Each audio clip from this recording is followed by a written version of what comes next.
Okay, we are going to read some of the sutras with commentary now and see. We're just going to have to see how many we get done in a day. We'll try to do an hour, or we'll try to do a number. I'm not sure how long they're going to take, so we'll see. We're going to do book one, the problem of union, and the first one here is the Om. The following instruction concerns the science of union. I'm talking about the Om here. Om is the word of glory. It signifies the word made flesh, and and the manifestation upon the plane of matter of the second aspect of divinity, which, as we know, is love, wisdom.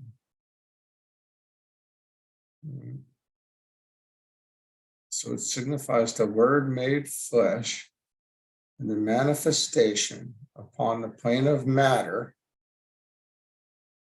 of the second aspect of divinity. Okay, this blazing forth of the sons of righteousness before the world is achieved by following the rules herein contained.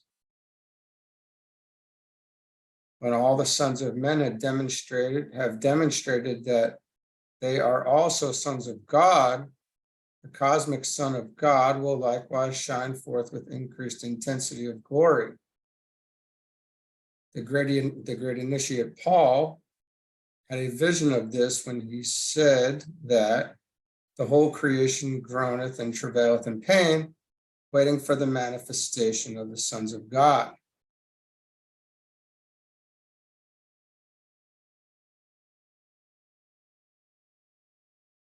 Raja Yoga, or the science of union, gives the rules and the means whereby one, conscious contact can be made with the soul on the second aspect, the Christ within, and two, knowledge of the self can be achieved, and its control over the not self maintained. And three, the power of the ego or soul can be felt in the daily life and soul powers manifested.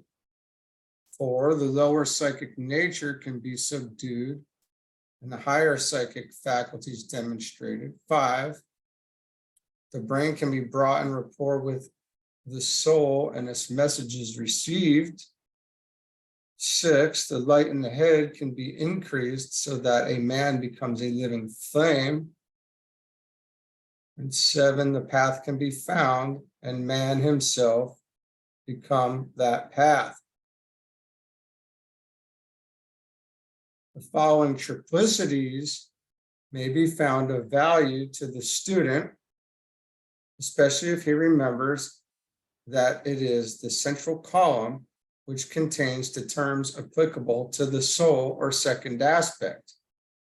The union to be achieved is that of the third and second aspects.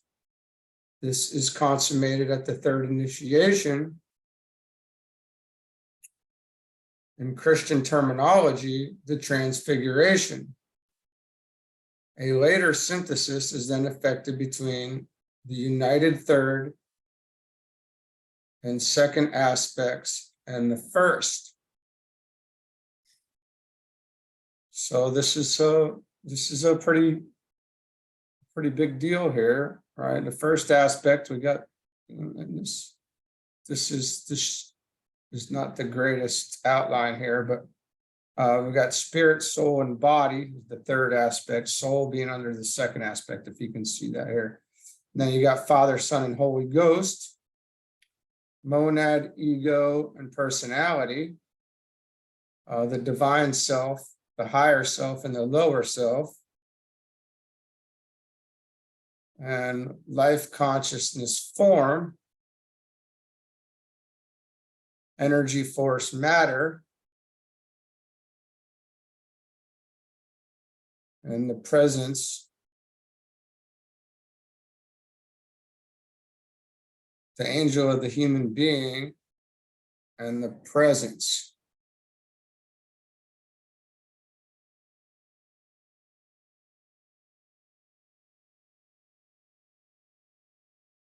Let me just make sure that that's right here. No, it's the presence. I'm sorry, yeah, it's actually the presence under the first aspect, the angel of the presence under the second aspect, and the human being under the third aspect, which makes much more sense. I'm glad we caught that. A clear distinction should be made between the Christ principle as indicated above, which is a high spiritual aspect to which each member of humanity must attain. The same term applied to a personage of exalted rank representing that principle, whether in the historical reference to the man of Nazareth or otherwise.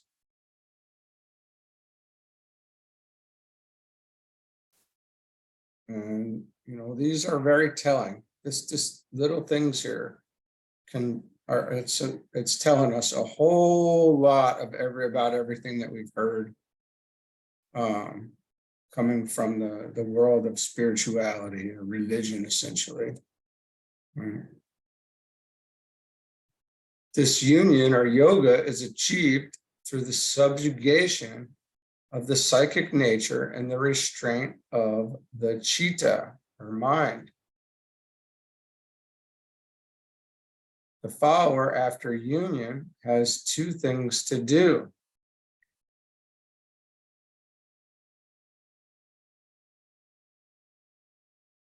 Hold on just 1 second here. I got to make sure Okay, I had to make sure that what was going on here is right. And we're into number 2. This is the second sutra. I anticipated this to be in bold, I guess, because it is in the books. But we'll just have to recognize these numbers as they are. So this union or yoga is achieved through the subjugation of the psychic nature and restraint of the chitta. The follower after union has two things to do to gain control of the versatile psychic nature and to prevent the mind from assuming the many forms it so easily does. These are frequently called modifications of the thinking principle. I'm not sure if that's what it's verities. These two produce control of the emotional body and therefore of desire, and control of the mental body and therefore of lower manas or mind. The student should remember that uncontrolled desire and an unregulated mind shut off the light of the soul and negate spiritual consciousness.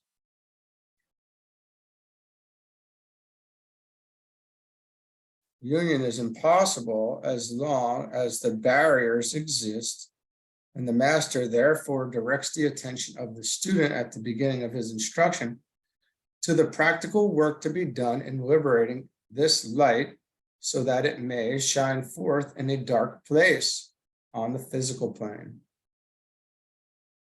It should be borne in mind that, occultly speaking, when the lower nature is controlled, it can manifest the higher.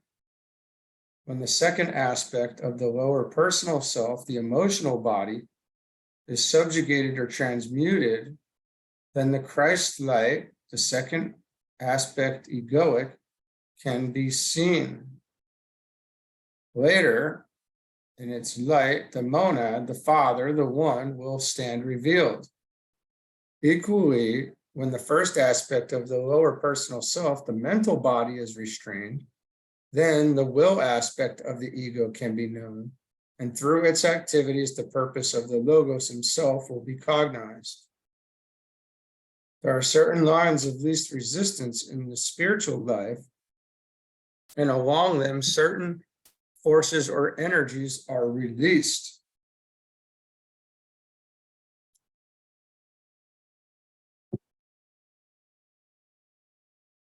emotional, intuitional, or Buddhic.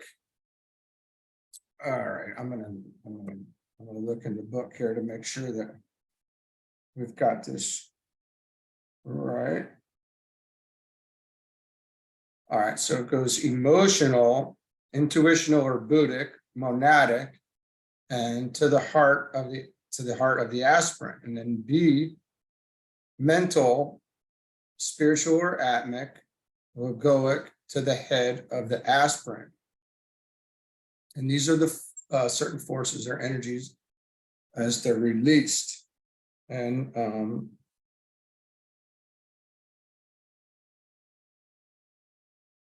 so we're looking there again at the 246 line, and then the let's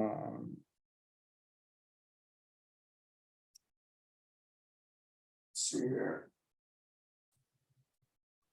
246.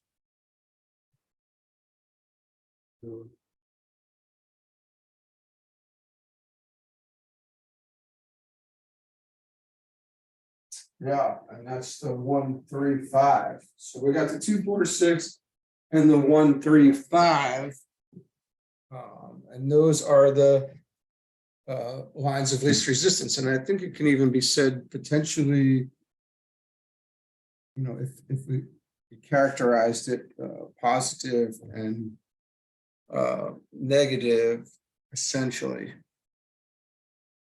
I mean, me and 246 are the positive, and 135 being the odd / negative.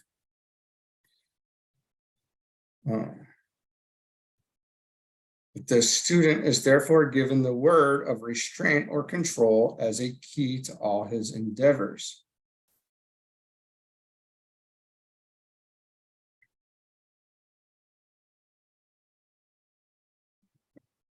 The chitta is the mind or mind stuff, the mental body, the faculty of thought and of thought form making, the sum total of the mental processes, and is the material governed by the ego or soul out of which thought forms are made.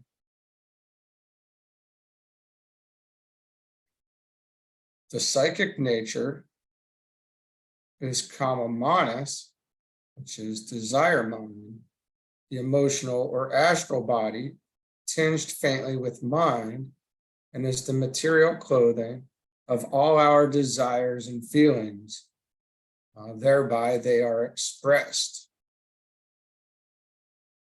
These two types of substance have their own line of evolution to follow, and they do so. Under the egoic plan, the spirits or divine sparks are imprisoned by them, being first attracted to them through the mutual interplay of spirit and matter. By the control of these substances and the restraint of their instinctual activities, these spirits gain experience and eventually liberation. Thus, union with the soul is brought about. It is a union known and experienced in the physical body upon the plane of densest manifestation through the conscious, intelligent control of the lower nature.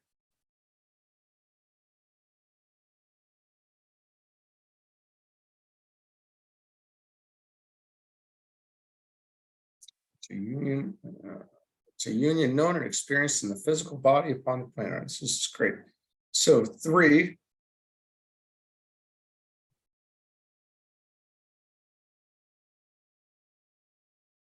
Well, now I'm confused if this number 3 is Sutra 3. Yep, it is. So, okay.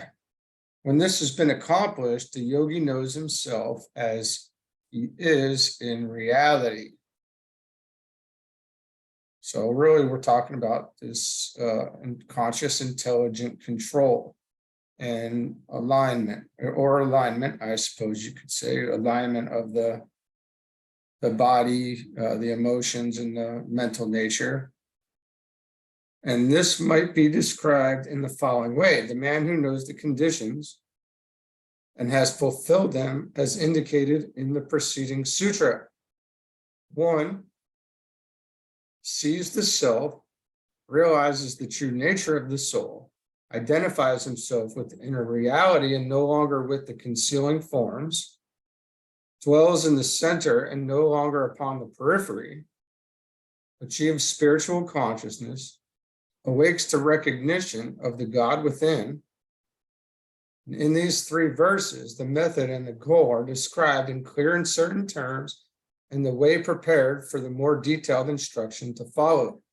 The aspirant faces his problem, the clue to its solution is given to him, and the reward, union with the soul, is held before his seeking eye. The past is briefly covered in the next verse.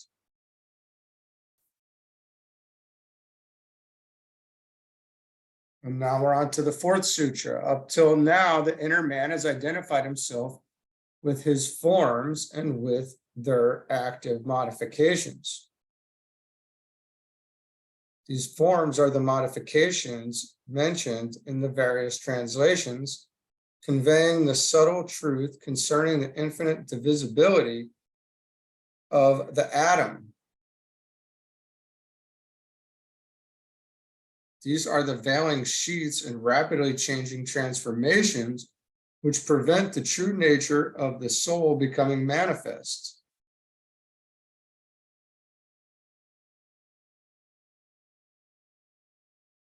These are the externalities which hinder the light of the inner God from shining forth, and which are occultly spoken of as casting a shadow before the face of the sun.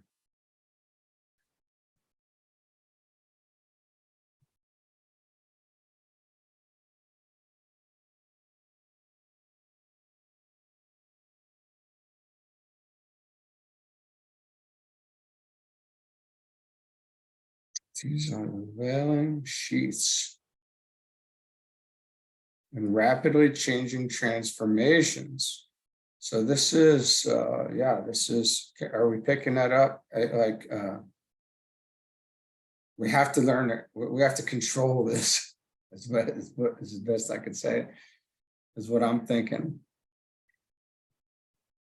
The inherent nature of the lies which constitute these active, versatile forms has hitherto proved too strong for the soul, the Christ within, as the Christian puts it. And the soul powers have been prevented,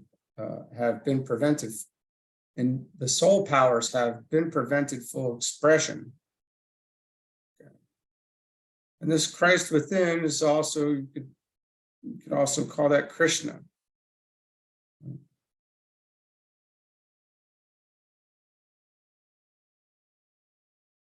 The instinctual powers of the animal soul are the capacities of the aggregate of lives which form the sheets or bodies, imprison the real man and limit his powers. These lives are intelligent units on the involutionary arc of evolution, working towards self-expression. Their objective is, however, different from that of the inner man, and they hinder his progress in self-realization. He becomes enmeshed in their activities and must free himself before he comes into his heritage of power and peace and bliss.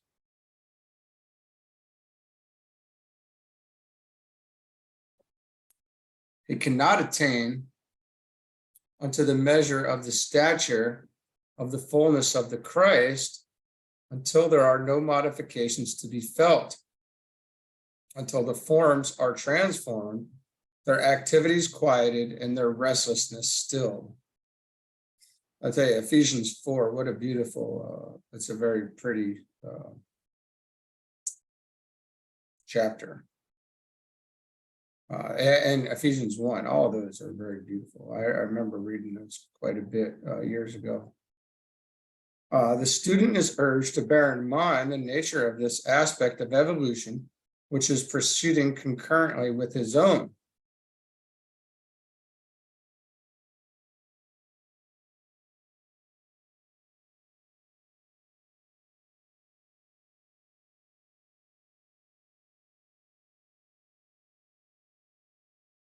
In his right apprehension of this problem comes realization of the practical work to be done, and the embryo yogi can begin his work. The lower forms are constantly and ceaselessly active, endlessly assuming the forms of impulsive desires or dynamic mental thought forms, and it is only as this form taking is controlled and the tumult of the lower nature still that it becomes possible for the inner ruling entity to liberate himself from the thraldom and impose his vibration upon the lower modification. This is achieved through concentration, concentrated effort of the soul to hold steadily the position of observer or perceiver and of seer.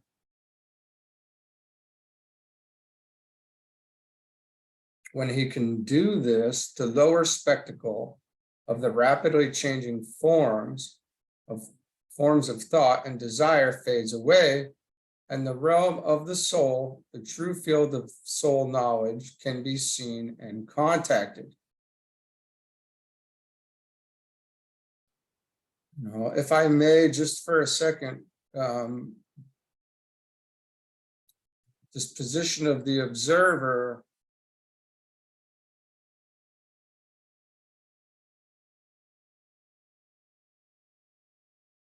I will just say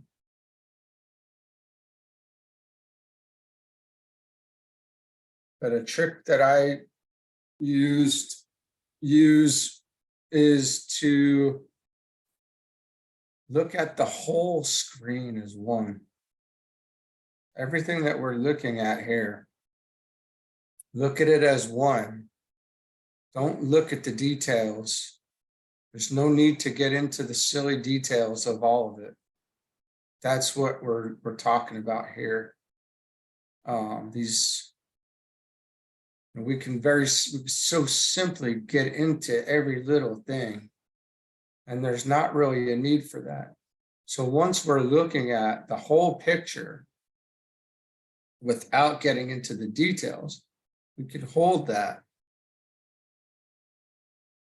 We can hold that and stay in that until something essentially yanks you in, and then you handle what you have to handle.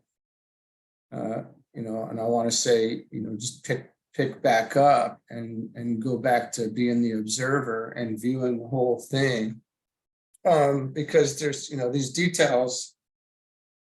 This is a whole separate talk. I've had this conversation with quite a few people, and that the argument, and I don't say argument's a bad word because there's not much to argue about there. That life goes on, very simply, and you can observe it and not be involved in it. But people would argue that they're doing it, and that's part of the illusion, right? That the individual is doing it, and so we have to not get into those discussions too much.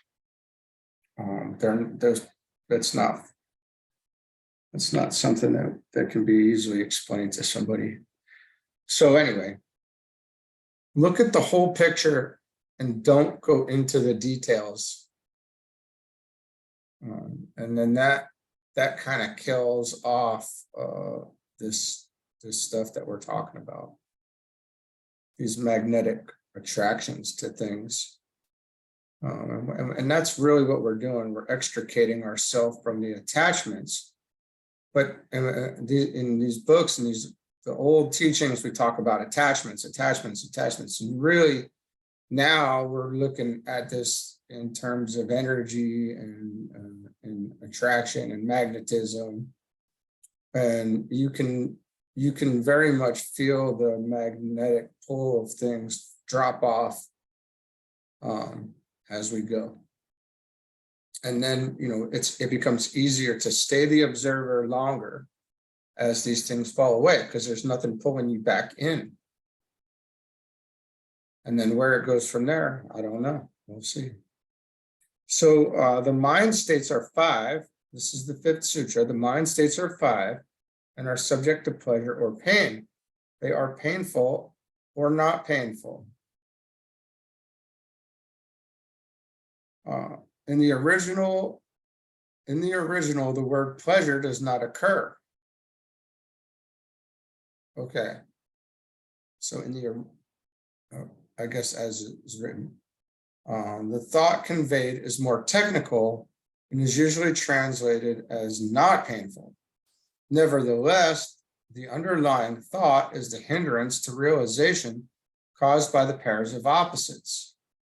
The student must remember that in this sutra, it is the chitta or mind stuff which is under consideration. With the modifications it undergoes, as long as its versatility and activity are controlling factors. You must not lose sight of the fact that we are dealing with the lower psychic nature, which is the term occultly applied to the lower mind processes, as well as to the astral or emotional reactions.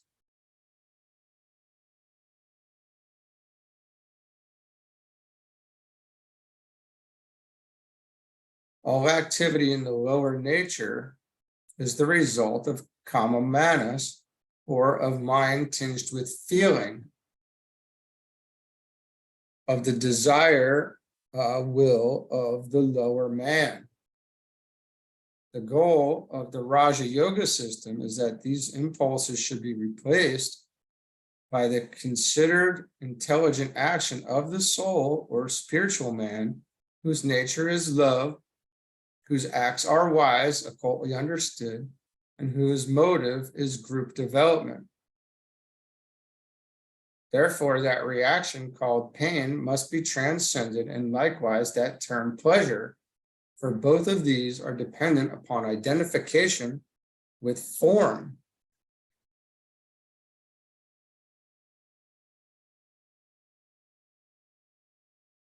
Non-attachment must supersede them.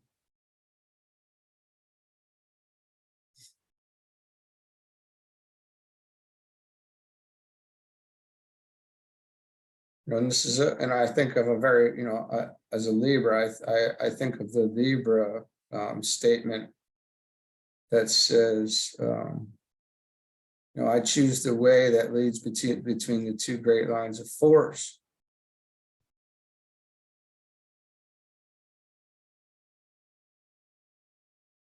And being the observer. I choose to be the observer. We choose to be the observer. Whether it appears that we're, that we're responding to somebody with emotion, that's neither here nor there. This is intelligent. We're learning to use these things intelligently. We use this body intelligently. We're using our tone and our inflection and our facial expressions and other nonverbals, all intelligently to reach, the desired target, essentially, and how we want it to be understood. Right. So we have to kind of look past some of that, essentially.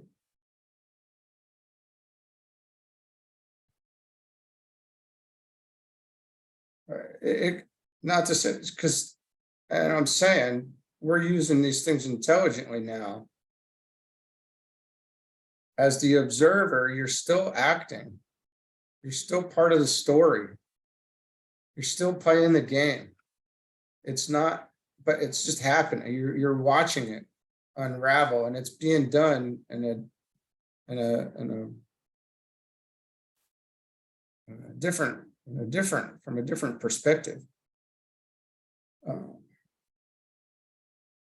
It's interesting to note that the modifications of the internal organ, the mind, are 5 in number. Manas, or mind, the actuating principle of the citta, of the mind stuff, is the 5th principle. And like all else in nature, manifests as a duality.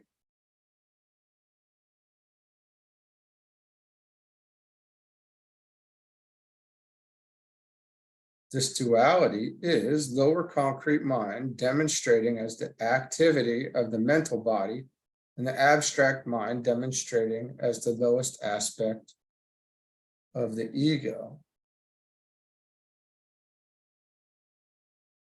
And you would have negative and positive there, right? So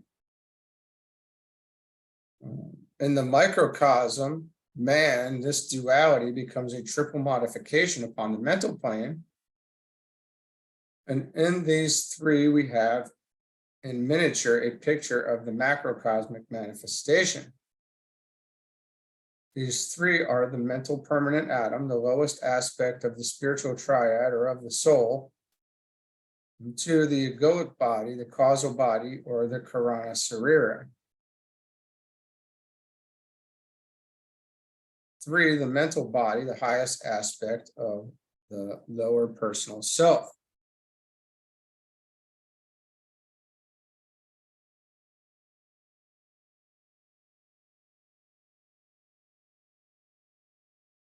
I'm going to read this again.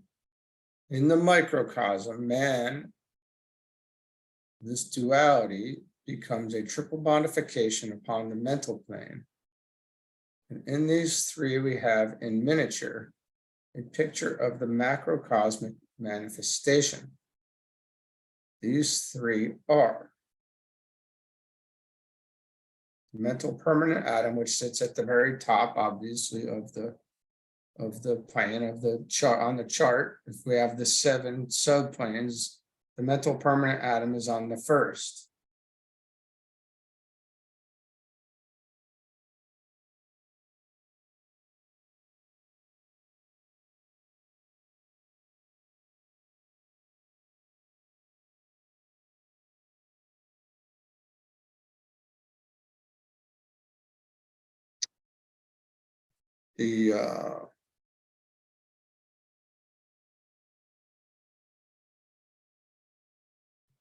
On the 3rd subplane, you say the soul sits on the 3rd subplane of the mental plane, and below that is the lower mental. So you can always probably see number 2 being the bridge between the 2. So in my mind, I see the top 3, the bottom 3, and the one in the middle kind of being the synthesis of this. The mental body itself has 5 modifications or activities, and thus is a reflection or correspondence of the 5th principle as it manifests upon the 5th plane, the mental. The modifications are the lower shadow of manas, or mind, in the microcosmic manifestation. And this mind is a reflection of Mahat, the universal mind, or mind manifesting in the macrocosm.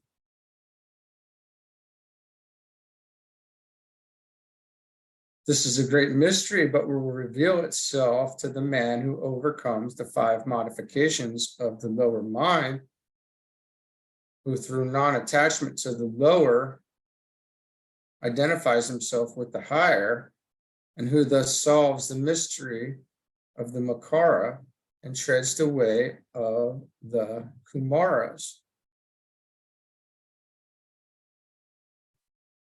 And this is interesting to note here, this term.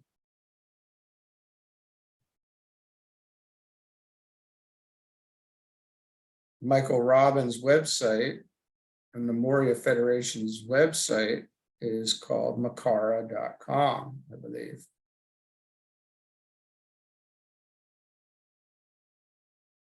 Herein lies a hint to the more advanced students of this science as to the esoteric problem of the Makara, hinted at in The Secret Doctrine by H.P. Blavatsky.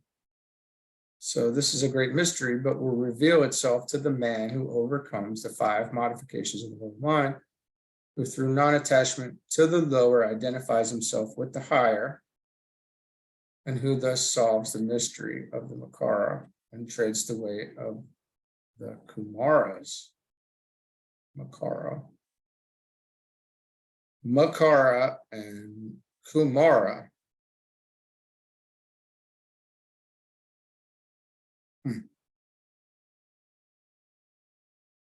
Got you see that. And then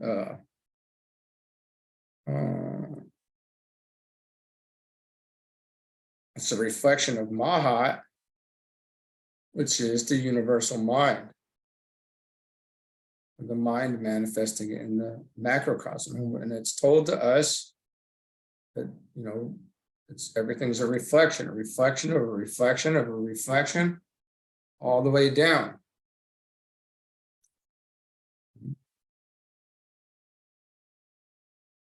And these modifications and activities are correct knowledge, incorrect knowledge, fancy, passivity, and memory.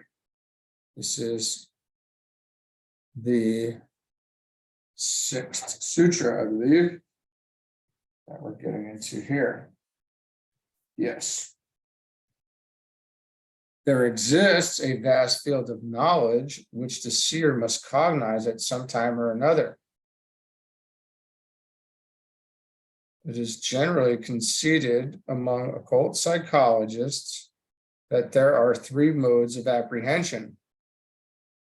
1, direct cognition through the avenues of the senses, each sense, when in use, putting its user into contact with a distinct range of vibrations demonstrating as form manifestations. 2, deduction or inference, used by the cognizer of the reasoning powers of the mind in relation to that not directly perceived. This is, for the occult student, the use of the law of correspondences or analogy. And then there is 3, the direct cognition of the yogi or seer, centered in the consciousness of the self, the ego on its own plane. This is achieved through the right use of the mind as an organ of vision and transmission.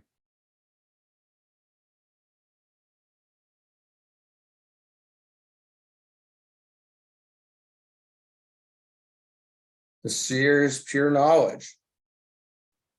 Though pure, he looks upon the presented idea through the medium of the mind.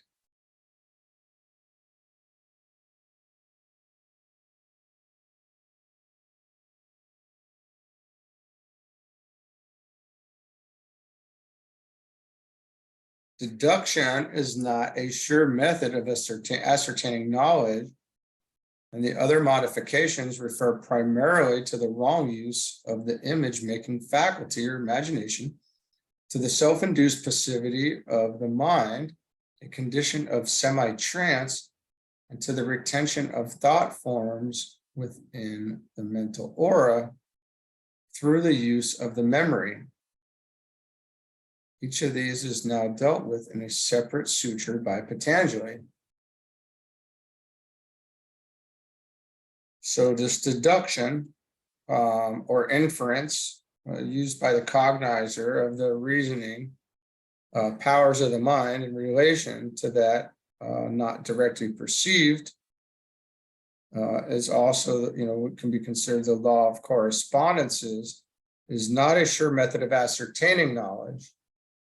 And the other modifications refer primarily to the wrong use of the image-making faculty.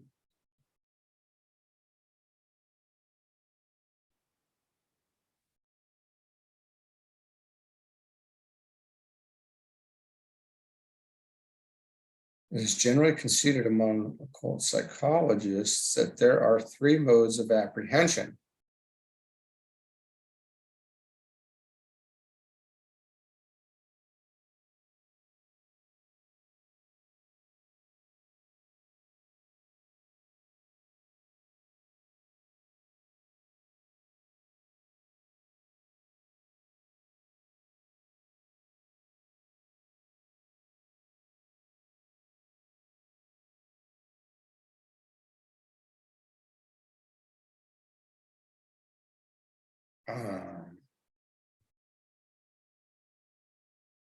Yeah, this is certainly interesting. There's more to this. This is something to be contemplated.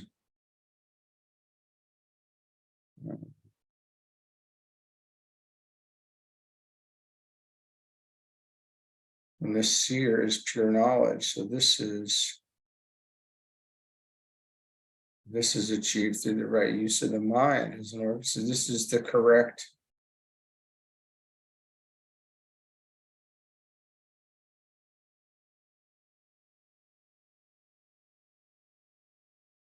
It's just the most, seems to be the most certain, sure knowing. This is how to know. These are getting. Contact this thinker.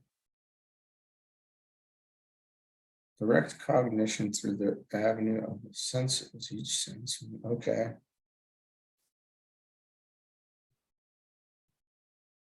This is what we're working towards. I want to say the seer is pure knowledge through. Okay.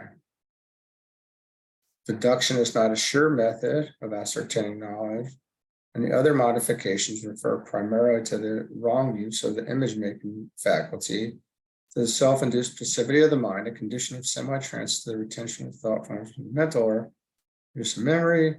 Each of these is now dealt with in a separate sutra by Patanjali. The basis of correct knowledge is correct perception, correct deduction, and correct witness, or accurate evidence. One of the most revolutionary realizations to which the occult student has to adjust himself is the appreciation that the mind is a means whereby knowledge is to be gained.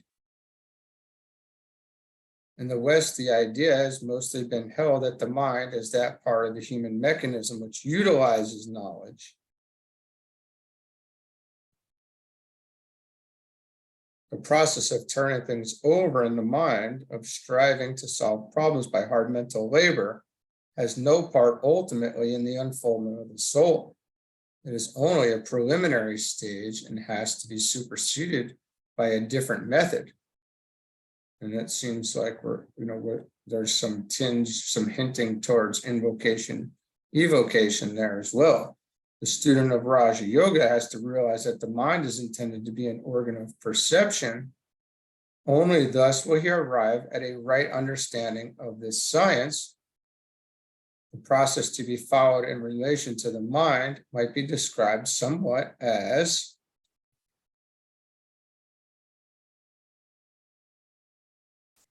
right control of the modifications or activities of the thinking principle. 2, stabilization of the mind and its subsequent use by the soul as an organ of vision, a sixth sense, and the synthesis of all the 5 other senses, the result being correct knowledge. 3, right use of the perceiving faculty, so that the new field of knowledge, which is now contacted, is seen as it is, okay?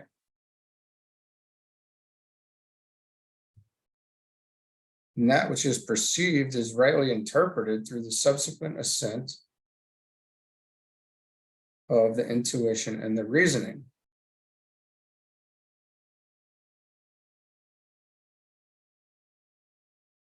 So it's like a process. It's a process, right? It's like in time, it's a process, and out of time, it's out of time. It's all now. So right transmission to the physical brain of that which has been perceived, the testimony of the sixth sense is correctly interpreted and the evidence is transmitted with occult accuracy. The result being correct reaction of the physical brain to the transmitted knowledge.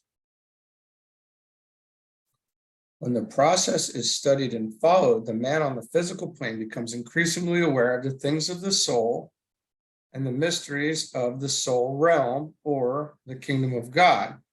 All group concerns and the nature of group consciousness are revealed to him.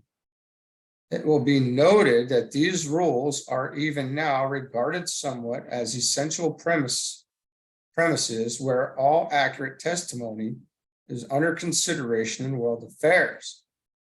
When these same rules are carried forward into the world of psychic endeavor, both lower and higher, then we shall have a simplification of the present confusion. In an old book written for disciples of a certain degree, these words occur and are of value to all probationary and accepted disciples. The translation gives the sense and is not literal. Let the one who looks out take care that the window through which he gazes transmits the light of the sun. If he use it in the early dawn, let him remember that the orb is not yet risen. The clear-cut outlines cannot be perceived, and wraths and shadows, gloomy spaces, and areas full of darkness as yet confuse his vision. At the close of this sentence is found a curious symbol which conveys to the disciple's mind the thought of keep silent and reserve your opinion.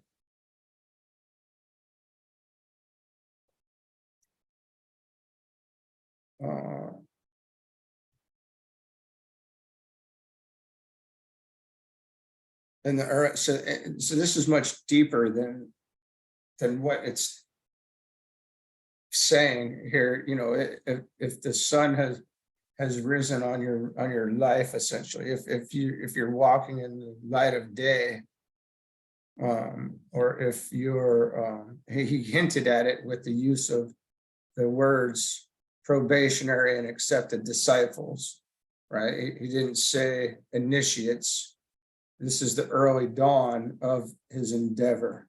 Let him remember the orb is not yet risen, so you do not yet have full knowledge of this stuff.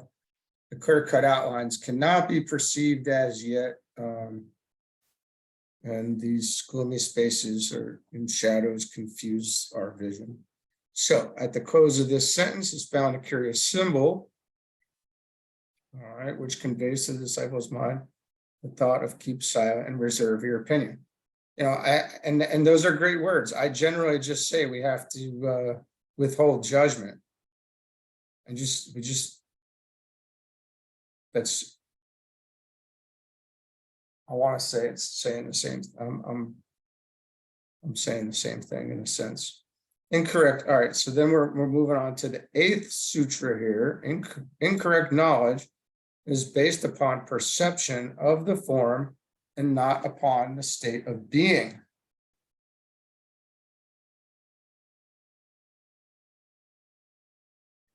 Well, that makes perfect sense. All right.